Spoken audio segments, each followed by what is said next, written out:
Sa mga buwan ng kanilang pagsasama bilang mag-asawa, sunod-sunod na panganib at pagtatangka sa buhay ang kanilang naranasan. Kahit nakaligtas sila sa bawat isa, matagal nang naghihina ang kalooban ni Ashley.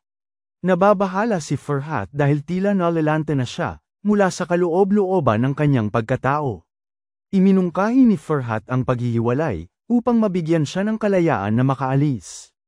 Agad na bumalik si Ali sa hotel para mag-impake. Matapos magpaalam sa kaibigan, sumakay siya ng Uber, at plano ng umalis ng lungsod.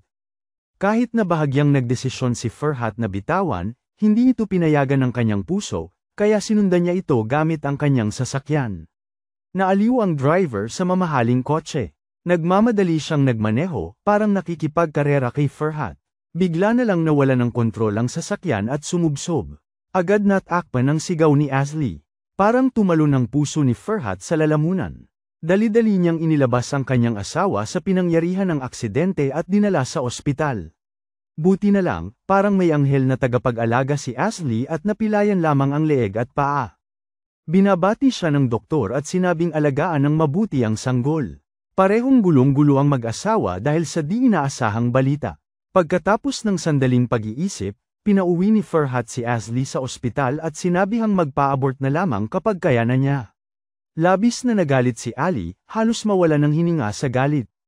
Sigaw niya na ayaw niyang manganak ng anak ng isang lalaking tulad niya. Pilit siyang dinala ni Farhat pabalik sa villa. Nasusubaybayan niya ang paggaling nito para maiwasan ang pagtatago ng pagbubuntis. Akala ni Ali ay ayaw nito sa mga bata at labis siyang nadismaya. Pagkaalis nito, tinawagan niya ang kaibigang doktor at nagpa-appointment para sa pagpapalaglag kinabukasan. Ngunit ang totoo ay kabaliktaran ng iniisip niya. Hindi lang pala ayaw ni Farhat sa mga bata, naiinggit pa nga ito sa mga naging ama na. Pero delikado masyado ang mundo ng kriminalidad at marami siyang kaaway. Kung sakaling mamatay siya isang araw, may iwan si Ash sa isang kaawa-awang kalagayan. Kaya mas lalo siyang natatakot na magkaroon ng inosenteng anak sa mundong ito. Mabuti na lang at nagbago ang isip ng pamangkin niya. Sa kaarawan ng pamangkin niya, ipinilit ng bata kay Farhat na samahan siya sa pagpili ng regalo. Iniisip ni Farhat na hindi siya karapat-dapat maging mabuting ama, pero sabi ng pamangkin niya, basta't nasa tabi niya si Farhat, wala siyang kinakatakutan. Dahil dito, nabigyan si Farhat ng lakas ng loob at nanambalik ang tibay ng loob niya na tanggapin ang pagdating ng sarili niyang anak. Pero pagbalik niya, sinabi ng hipag niya na isang oras na ang nakalipas nang makarating si Ashley sa ospital. Bigla niyang napagtanto na nagpa-abort si Ashley. Dali-dali siyang nagmaneho papuntang ospital. Si Ashley ay nakahiga sa operating table, umiiyak, hinihintay ang doktor na alisin ang bata sa sinapupunan niya. Paglabas niya ng operating room, sumisigaw at nagkakagulo si Farhat sa labas, ginugulo ang buong ospital. Kalmado namang lumabas si Ashley at sinabing huli na siya. Ikaw ang nagmungkahi ng hiwalayan at ayaw mo sa bata. Huwag mo akong sisihin dahil sa kawalan ko ng puso. Wala nang dahilan para magkasama pa tayo.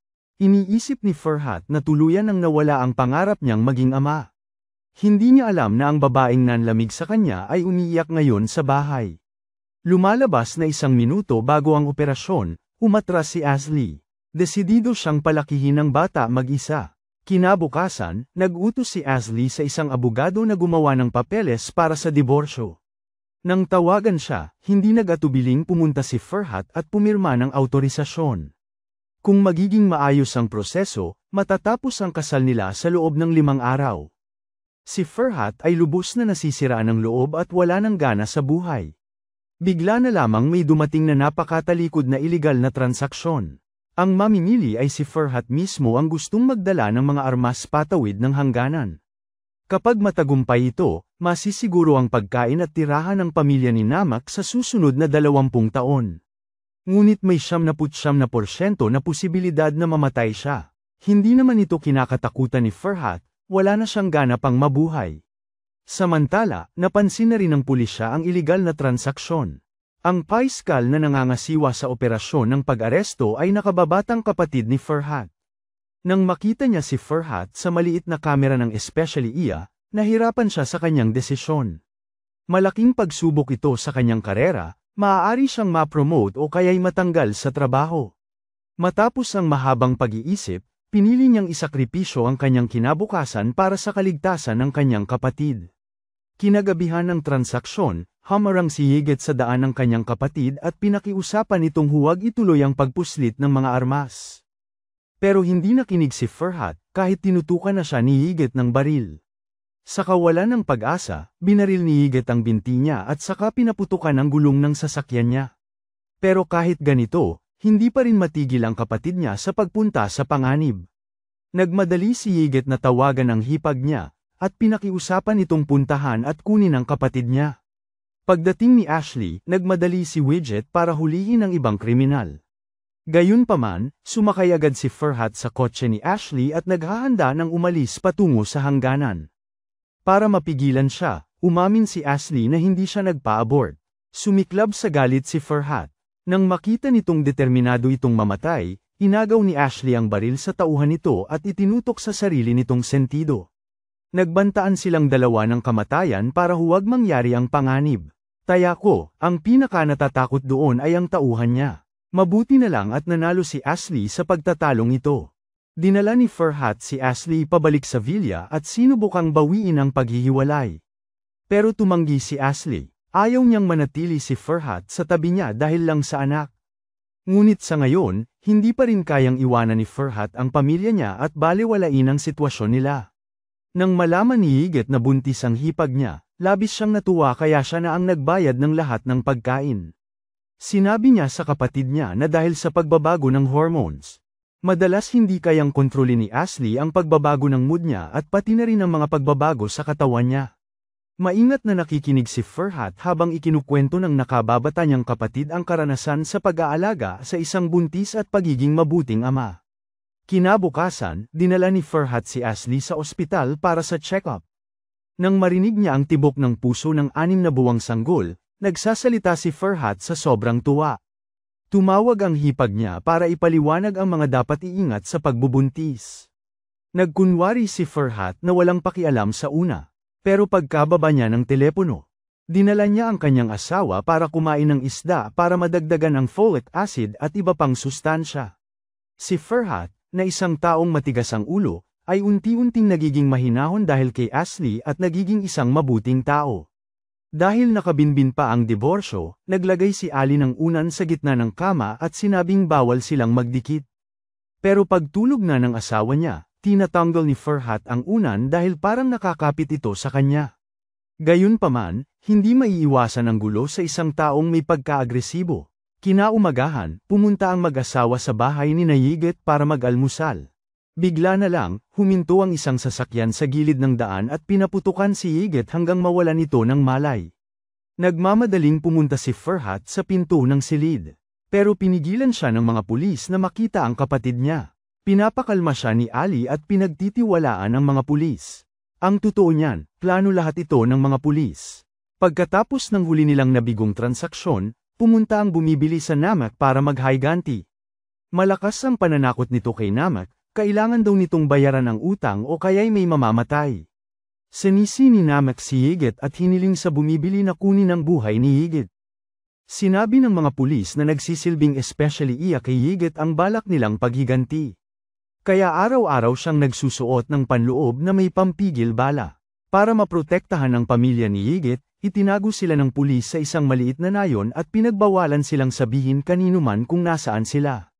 Galit na galit si Farhat at determinado siyang maghiganti sa bumili. Sinaway siya ni Ali dahil sa pagiging makasarili. Bilang magiging ama, hindi niya pinapansin ang kanyang asawa at ang kanilang magiging anak. Ang laman lang ng isip niya ay puro away at karahasan. Dahil sa sobrang emosyon, biglang sumakit ng husto ang tiyan ng asawa niya. Nag-aalalang isinugod ni Farhat si Ashley sa ospital. Sinabi ng doktor sa kanya na may posibilidad na ma-miscarriage si Ashley.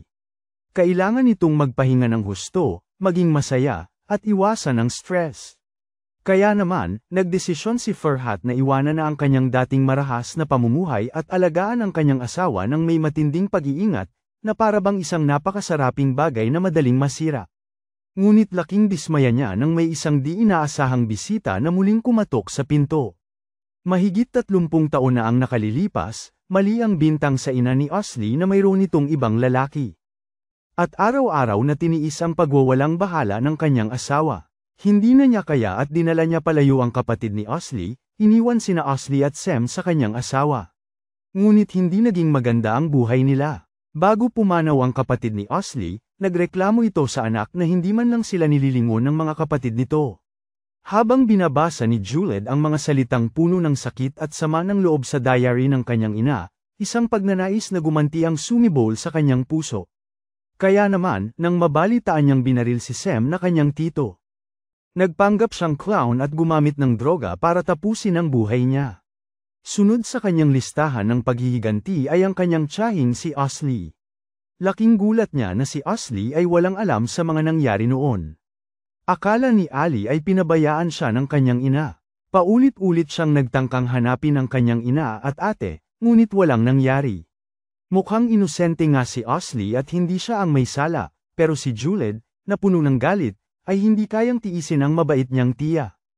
Hindi alam ni Osley ang masamang balak ni Juliet at iniimbitahan niya itong manirahan sa villa.